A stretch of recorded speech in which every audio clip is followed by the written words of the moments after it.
First Kings chapter 3, starting in the 5th verse.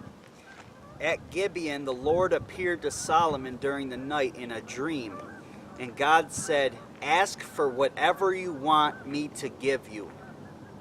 Ask for whatever you want me to give you. Solomon answered, "You have shown great kindness to your servant, my father David, because he was faithful to you and righteous and upright in heart. You have continued this great kindness to him and have given him a son to sit on his throne this very day. Now, Lord, my God, you have made your servant king in place of my father David. But I am only a little child and do not know how to carry out my duties.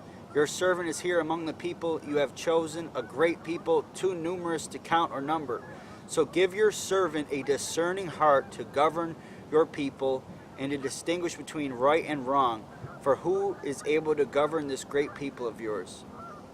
The Lord was pleased that Solomon had asked for this. So God said to him, "Since you have asked for this, and not for long life or wealth for yourself, nor have asked for the death of your enemies, but for discernment in administering justice, I will do what you have asked. I will give you a wise and discerning heart, so that there will never have been anyone like you, nor will there ever be. Moreover, I will give you what you have not asked for, both wealth and honor, so that in your lifetime you will have no equal among kings. And if you walk in obedience to me and keep my decrees and the commands as David your father did, I will give you a long life." Then Solomon awoke, and he realized it had been a dream. He returned to Jerusalem, stood before the ark of the Lord's covenant, and sacrificed burnt offerings and fellowship offerings. Then he gave a feast for all his court. So Solomon didn't pray for wealth. He didn't pray for riches. He didn't pray for God to strike down his enemies and those that pursued him. The only thing he asked for was for wisdom, for a heart of discernment and understanding.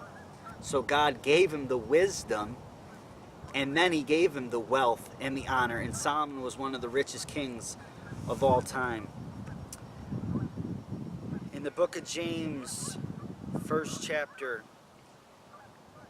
"Let perseverance finish its work, so that you may be mature and complete, not lacking anything. If any of you lacks wisdom, you should ask God, who gives generously to all without finding fault, and it will be given to you. But when you ask, you must believe and not doubt, because the one who doubts is like a wave of the sea, blown and tossed by the wind. That person should not expect to receive anything from the Lord. Such a person is double-minded and unstable in all they do. But when you ask, you must believe and not doubt."